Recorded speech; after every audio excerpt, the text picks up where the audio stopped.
جزاء وفاقا صدق اللہ العظیم۔ سورۃ النبأ ہم پڑھ رہے ہیں۔ کل ہم اس کی آیت نمبر 16 تک پڑھ چکے تھے۔ آج آیت نمبر 17 سے درس ہو رہا ہے۔ کل والے درس میں ہم یہ بات پڑھ کر آئے کہ قیامت قائم ہوگی، اس کو جھٹلایا نہیں جا سکتا ہے، اور پھر قیامت پر اللہ تبارک و تعالیٰ نے دلائل کو پیش کیا، اپنی قدرت کی نشانیوں کو بیان کیا، اپنی قدرت کی نشانیوں میں سے 9 باتوں کو بیان کیا، اور یہ فرمایا کہ انسانوں ان چیزوں میں غور و فکر کر لو۔ جو پروردگار یہ سارے کام کر رہا ہے، وہ پروردگار یقیناً اس بات پر قادر ہے کہ وہ تم سب کو دوبارہ زندہ کرے۔ اس کے لیے کوئی مشکل نہیں ہے۔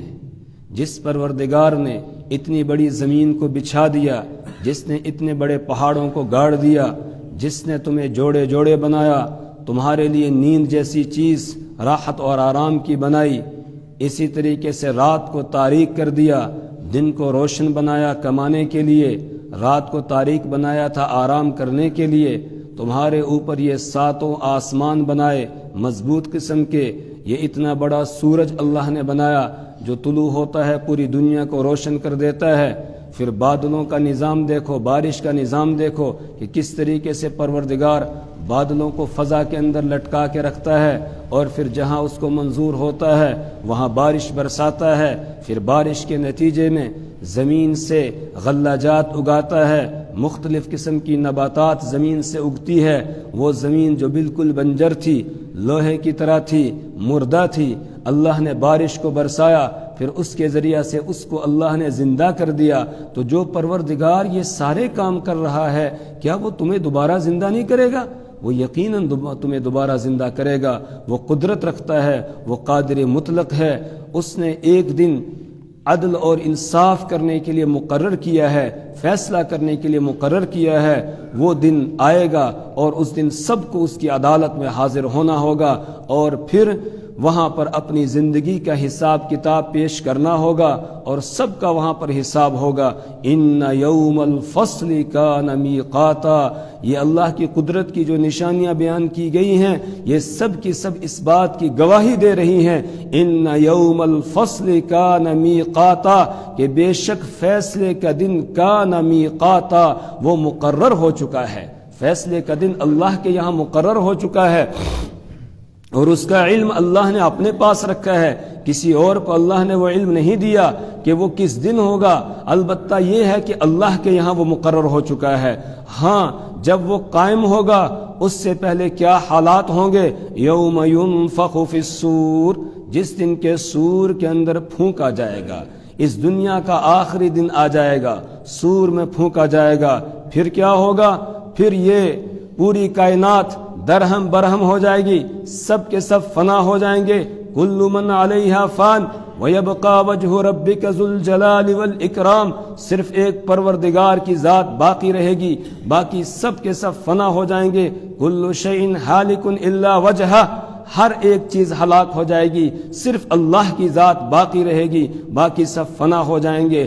پھر اس کے بعد اللہ تبارک و تعالی دوسری مرتبہ سور کے اندر پھونکوائے گا، اسرافیل علیہ السلام کو زندہ کرے گا، سور کے اندر پھونکنے کے لیے کہے گا، سور کے اندر دوسری مرتبہ پھونکا جائے گا۔ تو اب تم اپنی قبروں سے نکل کر پروردگار کے سامنے حاضر ہو جاؤ گے۔ فتأتون افواجا، تو تم فوج در فوج آؤ گے۔ فتأتون، تو تم آؤ گے، افواجا، فوج در فوج، گروہوں کی شکل میں آئیں گے۔ کیا منظر ہوگا وہ جس وقت حضرت آدم علیہ السلام سے لے کر آخری انسان جو قیامت تک آنے والا ہے، سب کے سب حاضر ہو رہے ہوں گے۔ سب سے پہلے جو جن ہے اس سے لے کر آخری جن تک جتنے جنات ہوں گے وہ بھی حاضر ہو رہے ہوں گے، جتنے جانور ہیں، حیوانات ہے، حشرات الارض ہے، سب کے سب حاضر ہو رہے ہوں گے ایک میدان کے اندر۔ وہ کتنا زبردست قسم کا منظر ہوگا، کیا منظر ہوگا، سب کے سب فوج در فوج آ رہے ہوں گے۔ وَفُتِحَتِ السَّمَاءُ، اور آسمان کو کھول دیا جائے گا۔ یہ ابتدائی منظر بیان کیا گیا، جس وقت سور کے اندر پھونکا جائے گا آسمان کھول دیا جائے گا۔ فَكَانَتْ أَبْوَابًا، تو وہ دروازے ہو جائے گا۔ دروازے ہونے کا مطلب کیا ہے؟ ابتدا میں اس کے اندر سوراخ جیسے ہو جائیں گے، جس طرح کوئی چھت توڑا جاتا ہے، کوئی بھاری چیز، کوئی بدان اس کے اوپر مارا جاتا ہے، کوئی بھاری چیز ماری جاتی ہے، پہلے اس کے اندر سوراخ ہوتے ہیں، پھر اس کے وہ سریے جال جیسے بن جاتے ہیں، اس کے بعد پھر اس کو پورے کو اٹھایا جاتا ہے۔ اسی طریقے سے آسمان کے اندر دروازے بن جائیں گے، یعنی ابتدا میں اس کے اندر سوراخ پیدا ہو جائیں گے اور اس کے بعد پھر اس کو لپیٹ دیا جائے گا۔ یوم نطوی السماء کطی السجل للکتب، اللہ فرماتے ہیں ہم اس طرح آسمان کو لپیٹ دیں گے، جس طریقے سے رجسٹر لپیٹ دیا جاتا ہے اس طرح ہم اس کو لپیٹ دیں گے آسمان کو۔ تو ابتدا کے اندر اس میں دروازے ہی دروازے بن جائیں گے، یعنی سوراخ ہو جائیں گے۔ وفتحت السماء، اور آسمان کھول دیا جائے گا۔ فکانت ابوابا، تو وہ دروازے ہی دروازے ہو جائے گا۔ وسیرت الجبال، اور پہاڑوں کو چلا دیا جائے گا۔ یہ مضبوط قسم کے پہاڑ یہ چل رہے ہوں گے، اور صرف چلیں گے ہی نہیں، فکانت سرابا، یہ ریت کے مانند ہو جائیں گے، غبار کے مانند ہو جائیں گے، پس جائیں گے یہ پہاڑ بالکل، اور بالکل اس طریقے سے اڑ رہے ہوں گے جس طرح دھنی ہوئی رنگین روئی اڑتی ہے، اس طریقے سے فضا کے اندر یہ اڑ رہے ہوں گے۔ یہ سارا منظر ہوگا قیامت قائم ہونے کا۔ اس کے بعد اللہ فرما رہے ہیں لوگوں تم کس غفلت میں پڑے ہوئے ہو، ابھی بھی تمہیں ہوش نہیں آیا، ابھی اپنے پروردگار کی طرف نہیں آ رہے ہو، ابھی اس کے سامنے جھک نہیں رہے ہو، ابھی اس کے حکموں کو پورا نہیں کر رہے ہو۔ سنو، ان جہنم کانت مرصادا، بے شک جہنم گھات میں لگی ہوئی ہے۔ ان، بے شک جہنم، جہنم کانت مرصادا، مرصاد کے معنی وہ گھات میں لگنے کی جگہ، یعنی کوئی جس طریقے سے شکاری ہوتا ہے وہ کسی ٹیلے وغیرہ کے پیچھے، کسی درخت کے پیچھے، کسی آڑ میں چھپ جاتا ہے کہ جیسے شکار آئے گا اور پھر پیچھے سے اس کے اوپر حملہ کر دے گا، اس طریقے سے جہنم تمہاری گھات میں لگی ہوئی ہے۔ وہ انتظار کے اندر ہے، کس چیز کے لیے انتظار کر رہی ہے، کس چیز کا وہ انتظار کر رہی ہے؟ للطاغین مآبا، للطاغین مآبا، للطاغین سرکشوں کے لیے، مآبا ٹھکانہ بننے کے لیے، وہ سرکشوں کا ٹھکانہ بننے کے لیے انتظار میں ہے۔ اللہ سرکشی سے ہماری حفاظت فرمائے۔ سرکشوں کا ٹھکانہ بنے گی، اس کے لیے وہ انتظار کے اندر بیٹھی ہوئی ہے۔ تم کس غفلت میں پڑے ہوئے ہو؟ لابثین فیہا، لابثین، وہ ٹھہریں گے، فیہا، اس میں، احقابا، زمانہ زمانہ تک، یعنی ہمیشہ اس کے اندر رہیں گے، وہاں سے نکلنے کا موقع ان کو دیا نہیں جائے گا سرکشوں کو۔ لابثین، وہ ٹھہرے رہیں گے، فیہا، اس میں، جہنم کے اندر، احقابا، مدتوں ٹھہرے رہیں گے، وہ مدت کبھی ختم ہوگی نہیں، زمانہ زمانہ تک اس میں ٹھہرے رہیں گے۔ لا یذوقون فیہا، اور وہاں ٹھہرنا کیسا ہوگا؟ ایسا ہی جیسے دنیا کے اندر ہے؟ نہیں نہیں، لا یذوقون فیہا، وہ نہیں چکھیں گے اس میں، جہنم میں، بردن، کوئی ٹھنڈک کی چیز، کوئی ٹھنڈی چیز ان کو نہیں ملے گی، سب گرم ہی گرم ہوگا، ٹھنڈک کی کوئی چیز یعنی راحت اور آرام والی کوئی چیز ان کو وہاں دی نہیں جائے گی۔ ولا شرابا، اور نہ ان کو کوئی پینے کے لیے پانی ہی دیا جائے گا، نہ ٹھنڈک کی کوئی چیز۔ بردن سے مراد یہاں ایسی چیز جس کو دیکھنے یا استعمال کرنے کے بعد آدمی کو راحت ملتی ہے، ایسی کوئی چیز ان کو نظر نہیں آئے گی، اور نہ ہی کوئی ان کو استعمال کے لیے ایسی چیز دی جائے گی جس سے راحت ملتی ہو۔ ولا شرابا، اور نہ وہاں ان کو پانی دیا جائے گا پینے کے لیے، ہاں پانی دیا جائے گا مگر وہ کیسا ہوگا؟ الا حمیما، مگر کھولتا ہوا گرم پانی، کھولتا ہوا گرم پانی ان کو دیا جائے گا۔ یصب من فوق رؤوسہم الحمیم، وہ سروں کے اوپر سے ان کے اوپر بہا دیا جائے گا۔ اسی طرح پینے کے لیے بھی وہی ان کو دیا جائے گا۔ اور حدیث میں اس کی تفصیل آئی ہے، اللہ کے رسول صلی اللہ علیہ وسلم نے فرمایا کہ جب وہ کھولتا ہوا گرم پانی ان کے سامنے کیا جائے گا تو یشوی الوجوہ، ان کے چہروں کو وہ جھلسا دے گا، چہرے ان کے ایسے ہو جائیں گے جیسے گوشت کو بھون دیا گیا ہو، اس طرح ہو جائیں گے۔ اور اس کے بعد چونکہ پیاس لگی ہوئی ہوگی اور ساتھ میں گلے کے اندر وہ جھاڑی دار کھانا، وہ جھاڑیاں، کانٹے دار جھاڑیاں جو کھانے کے لیے دی جائیں گی، وہ زقوم کا درخت، وہ زریع، وہ کانٹے دار جھاڑیاں وہ دی جائیں گی، طعامًا ذا غصہ، گلے میں اٹکنے والا کھانا وہ گلے میں پھنسا ہوا ہوگا، اس لیے آپ پانی کو مانگیں گے تو اس کو پی جائیں گے، اس کھولتے ہوئے گرم پانی کو ہی پی جائیں گے، کیونکہ گلے میں اتنی شدت کی تکلیف ہو رہی ہوگی کہ پھر وہ دیکھیں گے نہیں کہ یہ کیسا ہے، گرم ہے کیسا ہے۔ اور حدیث میں ہے اس گرم پانی کی وجہ سے اس کا یہ ہونٹ اتنا سوج جائے گا کہ سوجنے کے بعد یہاں آدھے سر تک پہنچ جائے گا، اوپر پلٹ جائے گا، اور نیچے والا اتنا سوج جائے گا کہ لٹک کے یہاں اس کی ناف تک پہنچائے گا۔ اللہم احفظنا، اللہ حفاظت فرمائے۔ تو لا یذوقون فیہا بردن، وہ اس میں نہیں چکھیں گے کوئی ٹھنڈک کی چیز، ولا شرابن، اور نہ کوئی پینے کی چیز، الا حمیمن، مگر کھولتا ہوا گرم پانی، وغساقن، اور ان کو پینے کے لیے دی جائے گی غساق۔ غساق کیا ہے؟ غساق جہنمیوں کے جسموں میں جو آگ سے جلنے کی وجہ سے زخم ہوں گے، ان زخموں سے بہنے والی جو پیپ ہوگی، یہ پیپ دی جائے گی ان کو پینے کے لیے۔ اللہم احفظنا، اللہ حفاظت فرمائے۔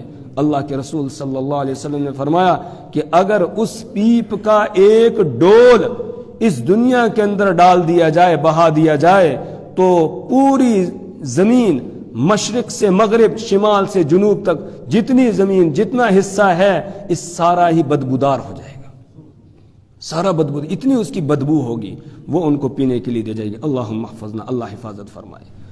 اور یہ اللہ کی طرف سے کسی کے اوپر کوئی ظلم اور زیادتی نہیں ہوگی۔ جزاء وفاقا، جزاء بدلہ ہوگا، وفاقا پورا پورا، ان کے اعمال کا پورا بدلہ ہوگا، وہاں کسی کے ساتھ کوئی زیادتی نہیں ہوگی، وہ حق کی عدالت، سچائی کی عدالت لگے گی۔ یہاں دنیا کے اندر یہاں کی عدالتیں ہیں، یہاں ایسا ہو سکتا ہے ایک آدمی جھوٹ بول کر اس جھوٹ کو سچ ثابت کر دے، اور ایک بیچارہ سچا تھا اس کو جھوٹا قرار دے دیا جائے، جو مجرم تھا اس کو چھوڑ دیا جائے، اور جو بیچارہ بے گناہ تھا اس کو سزا ہو جائے۔ یہاں ایسا ہو سکتا ہے، بلکہ اللہ کے رسول صلی اللہ علیہ وسلم نے ارشاد فرمایا، بعض دفعہ دو آدمی میرے پاس اپنا مقدمہ لے کر آتے ہیں، لیکن ان میں سے ایک بڑا چرب زبان ہوتا ہے، اور وہ اپنی بات کو ایسے بیان کرتا ہے کہ دیکھنے والے کو، سننے والے کو لگتا ہے یہی سچا ہے۔ تو آپ نے فرمایا اگر کبھی ایسا ہو جائے، ہو وہ جھوٹا لیکن میں اس کو سچا سمجھ لوں اور سچا سمجھ کے میں اس کے حق میں فیصلہ کر دوں، تو تب بھی وہ چیز اس کے لیے حلال نہیں ہوگی، وہ فیصلہ ٹھیک نہیں ہوگا۔ تو یہاں تو غلط فیصلہ ہو سکتا ہے دنیا کے اندر، لیکن رب کی عدالت میں کوئی غلط فیصلہ نہیں ہوگا، وہاں جو فیصلہ ہوگا سچائی کے ساتھ ہوگا۔ تو جزاء وفاقا، بدلہ ہے وفاقا پورا پورا۔ اب یہ سزا کیوں ان کو دی جا رہی ہے؟ یہ جہنم کیوں گھات میں لگی ہوئی ہے سرکشوں کے؟ ان کی سرکشی کیا ہے؟ اللہ فرماتے ہیں سب سے بڑی سرکشی ان کی یہ ہے، انہم کانوا لا یرجون حسابا، انہم بے شک وہ، کانوا لا یرجون وہ امید نہیں رکھتے تھے، حسابا حساب کے دن کی، وہ حساب کی امید نہیں رکھتے تھے، ان کو حساب کتاب کا یقین نہیں تھا، یعنی وہ آخرت کے منکر تھے، بعث بعد الموت کا ان کو یقین نہیں تھا، اس لیے دنیا کے اندر اپنی منمانی کی زندگی بسر کرتے رہے، جو انہوں نے چاہا وہ کیا، یعنی جو دل کے اندر آیا، جو نفس نے چاہا اسی کے اوپر وہ چلتے رہے، میرے حکموں کو انہوں نے نہیں دیکھا۔ انہم کانوا لا یرجون حسابا، وہ حساب کے دن کی امید نہیں رکھتے تھے، حساب کتاب کی وہ امید نہیں رکھتے تھے۔ اگر کسی کو حساب کتاب کا یقین ہو جائے کہ مجھے حساب دینا ہے، پھر بتائیے وہ کوئی گناہ کرے گا؟ نہیں کرے گا، وہ جھوٹ نہیں بولے گا، وہ کسی کو دھوکہ نہیں دے گا، وہ یہاں دنیا کے اندر زندگی بسر کرے گا ایک مسافر خانہ سمجھ کے، اس کو اپنی ہمیشہ اور دائمی قرارگاہ نہیں سمجھے گا، لیکن آج اگر ہم غور کریں، ہم دنیا کے اندر مست ہو گئے ہیں. ہم یہ سمجھتے ہیں کہ شاید ہمیں یہاں ہمیشہ رہنا ہے، یہاں سے جانا نہیں ہے. آپ خود دیکھیں، اپنا جائزہ لیں، اندازہ لگائیں کہ 24 گھنٹوں میں سے ہم دنیا کے لیے کتنا وقت لگا رہے ہیں اور آخرت کے لیے کتنا وقت دے رہے ہیں. خود ہی حساب لگائیں. اگر حساب لگائیں گے تو بس نتیجہ یہی نکلے گا کہ 24 کے بجائے اگر 25 گھنٹے ہوتے تو وہ بھی سارے کے سارے کس کے لیے لگتے؟ دنیا ہی کے لیے. آخرت کی کیا کمائی ہم کر رہے ہیں؟ کیا کر رہے ہیں؟ کچھ بھی آخرت کے لیے نہیں کر رہے ہیں، کچھ نہیں کر رہے ہیں. بس آگے نماز پڑھ کے چلے گئے، وہ بھی الا ماشاءاللہ بہت کم تعداد ہے، تو سمجھ لیا کہ ہم نے بہت بڑا کام کر دیا ہے. نہیں، آخرت کی تیاری کرنی ہے. آخرت کے لیے زیادہ وقت ہمارا کس کے لیے لگنا چاہیے؟ آخرت کے لیے. دنیا کے لیے اتنی محنت کریں کہ جتنا یہاں جینا ہے، اور آخرت کے لیے اتنی کریں جتنا وہاں جینا ہے. تو بتائیے دنیا کی زندگی کتنے دن ہے؟ کچھ پتہ ہے کسی کو کتنے دن باقی رہ گئے؟ کچھ بھی پتہ نہیں ہے. جب پتہ نہیں ہے تو پھر اسی کے پیچھے ہم کیوں لگے ہوئے ہیں؟ آخر کیا ہم نے سوچ لیا ہے، کیا سمجھ لیا ہے ہم نے کہ شاید ہم جیتے ہی رہیں گے، کبھی یہاں سے جانا نہیں ہے؟ نہیں، جانا ہے. کتنے جنازے ہم نے اپنے ہاتھوں سے اٹھائے، اپنی آنکھوں کے سامنے دفن ہوتے ہوئے دیکھے ہیں، لیکن جب وہ دنیا سے گئے تو کیسے گئے؟ خالی ہاتھ گئے. کچھ بھی ان کے پاس نہیں تھا. یہ مکان، یہ دکان، یہ زمین جائیداد، یہ گاڑیاں، یہ بنگلے، یہ ساری چیزیں یہی رہ گئی. کوئی چیز ساتھ جانے والی ہے؟ کوئی بھی چیز ساتھ جانے والی نہیں ہے. اسی لیے پہلے بھی میں نے یہ حدیث کئی مرتبہ سنائی، آج پھر اس کو دہراتے ہیں. حضرت عبداللہ ابن عمرو بن العاص رضی اللہ تعالیٰ عنہ بیان فرماتے ہیں، مر بنا رسول اللہ صلی اللہ علیہ وسلم، ہمارے پاس سے رسول پاک صلی اللہ علیہ وسلم گزر رہے تھے. انا و امی نطین شیئا، میں اور میری والدہ ہم گھر میں لپائی کر رہے تھے، گھر میں مرمت کر رہے تھے، کسی جگہ لپائی مٹی لگا رہے تھے. رسول پاک صلی اللہ علیہ وسلم رک کے آپ نے فرمایا، ما ھذا یا عبداللہ، عبداللہ یہ کیا کر رہے ہو؟ تو میں نے جواب دیا، شیء نصلحہ، کہ یہ ہمارے گھر کا کوئی حصہ خراب ہو گیا تھا، اس کی مرمت کر رہے ہیں، اس کو ٹھیک کر رہے ہیں. رسول پاک صلی اللہ علیہ وسلم نے فرمایا، الامر اسرع من ذلک، آپ نے فرمایا آگے کا معاملہ اس سے بھی زیادہ جلدی ہے. یعنی نہیں معلوم ہے کہ تمہارا کتنا وقت باقی رہ گیا ہے.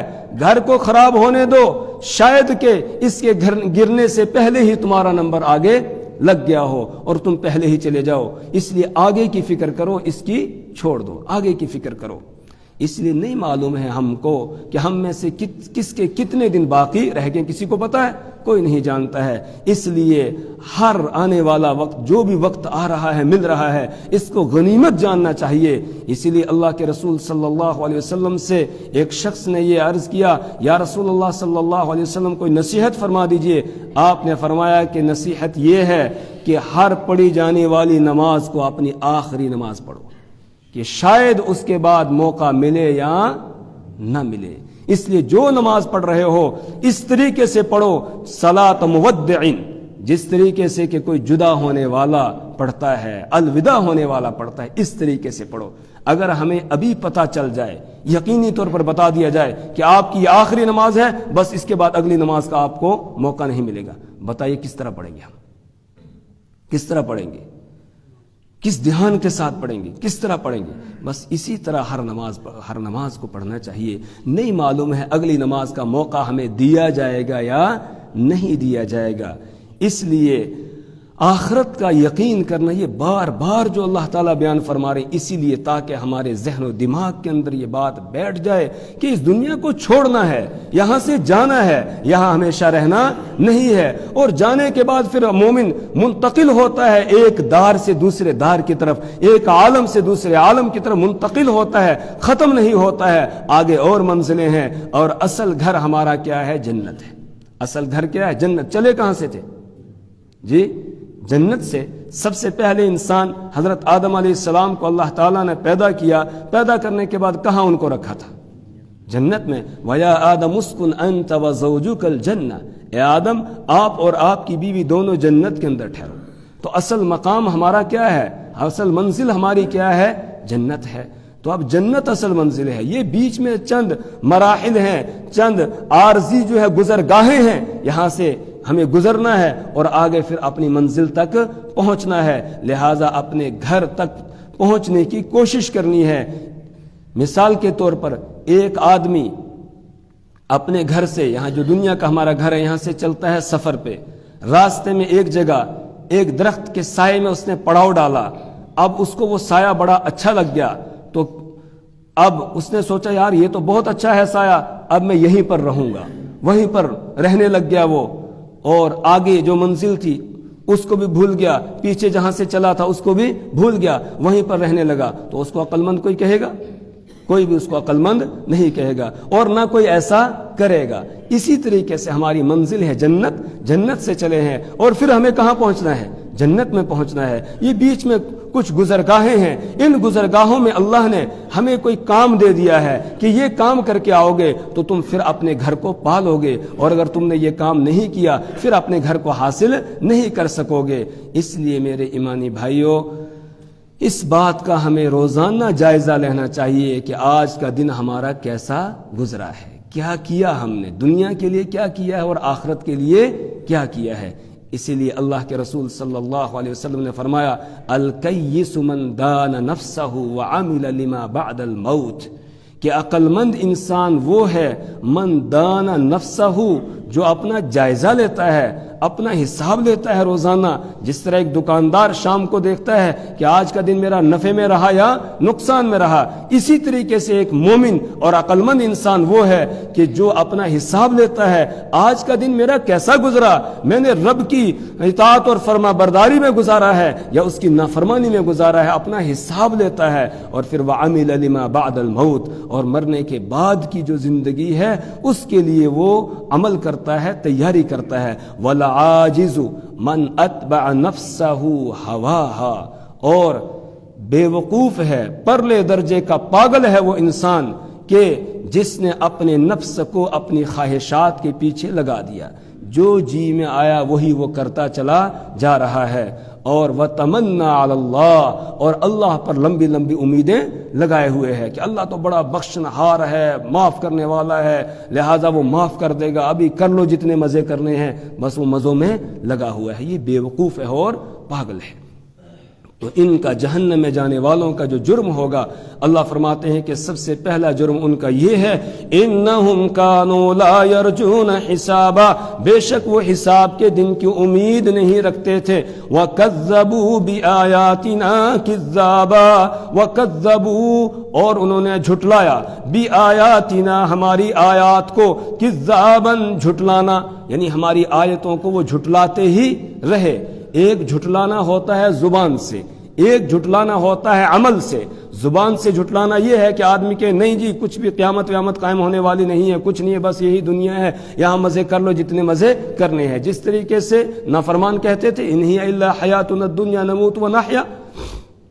اور ایک ہے عملی طور پر جھٹلانا, آدمی زبان سے تو اقرار کر رہا ہے ہاں جی مرنے کے بعد دوبارہ زندہ ہونا ہے, لیکن تیاری اس کے لیے کچھ بھی نہیں کر رہا ہے. تو اس کا مطلب کیا ہے کہ زبانی طور پر تو اقرار کر رہا ہے لیکن دل میں بات اتری ہوئی نہیں ہے, دل سے عمل سے یہ جھٹلا رہا ہے. زبانی طور پر اگرچہ وہ اقرار کر رہا ہے, اگر ہم غور کریں گے تو آج عملی طور پر ہم سب اس کے اندر شریک ہیں اور ہم سب جھٹلانے میں لگے ہوئے ہیں. اللہ ہمیں ہدایت عطا فرمائے, اللہ اپنی آیات کا یقین عطا فرمائے. وَكَذَّبُوا بِآيَاتِنَا كِذَّابًا, اور انہوں نے ہماری آیات کو جھٹلایا, جھٹلانا. وَكُلَّ شَيْءٍ أَحْصَيْنَاهُ كِتَابًا, وَكُلَّ شَيْءٍ, اور ہر چیز کو, أَحْصَيْنَا, شمار کیا ہم نے, ہو اس کو, کتاباً, ایک کتاب میں. ہر ایک چیز ہم شمار کر رہے تھے ایک کتاب میں. ایک تو یہ کہ ہمارا ریکارڈ لوہے محفوظ میں لکھا ہوا ہے. دوسرے نمبر پر شمار کیا جا رہا ہے کرامن کاتبین, ہمارا پورا ریکارڈ تیار کر رہے ہیں. دائیں کندھے والا فرشتہ اور بائیں کندھے والا فرشتہ دونوں لکھنے میں لگے ہوئے ہیں. جو ہم کرتے ہیں, جو بولتے ہیں, بس وہ فوراً لکھ لیا جاتا ہے. ہر ایک قول اور عمل ہمارا لکھا جا رہا ہے. تیسرے نمبر پر یہ کہ زمین کا وہ حصہ جہاں پر ہم کوئی بھی کام کرتے ہیں, اچھا یا برا, وہ بھی لکھا جا رہا ہے. زمین بھی اس کو نوٹ کر رہی ہے۔ اسی طریقے سے ہمارے جسم کے یہ اعضاء یہ بھی ہمارا پورا ریکارڈ تیار کر رہے ہیں۔ تو کتنی جگہ ریکارڈ ہو گیا؟ 4 جگہ ہو گیا۔ کتنی جگہ؟ پہلے نمبر پر لوہے محفوظ میں، دوسرے نمبر پر کرامن کاتبین لکھ رہے ہیں۔ اقرا کتابک، قیامت کے دن کہا جائے گا اقرا کتابک، اپنا نامہ اعمال پڑھتے جاؤ، کفا بنفسک، بس تیرے لیے کافی ہے، آج تیرا نفس ہی کافی ہے تیرا حساب لینے کے لیے، کہیں جانے کی ضرورت نہیں ہے۔ اور تیسرا ریکارڈ ہمارا تیار ہو رہا ہے زمین کے پاس، یومئذ تحدث اخبارہا، قیامت کے دن یہ زمین اپنی ساری خبریں بیان کر دے گی۔ اور چوتھا ریکارڈ ہمارا تیار ہو رہا ہے ہمارے جسم کے یہ اعضاء، آنکھ، کان، ہاتھ، پاؤں، دل و دماغ، جسم کا ایک ایک بال، یہ سب ہمارا ریکارڈ پورا تیار کر رہے ہیں، اور قیامت کے دن یہ سب کے سب گواہی دے دیں گے۔ تو انسان چھوٹ سکتا ہے، بچ سکتا ہے، کوئی حیلہ بہانہ لگا سکتا ہے، کسی چیز کا انکار کر سکتا ہے؟ نہیں۔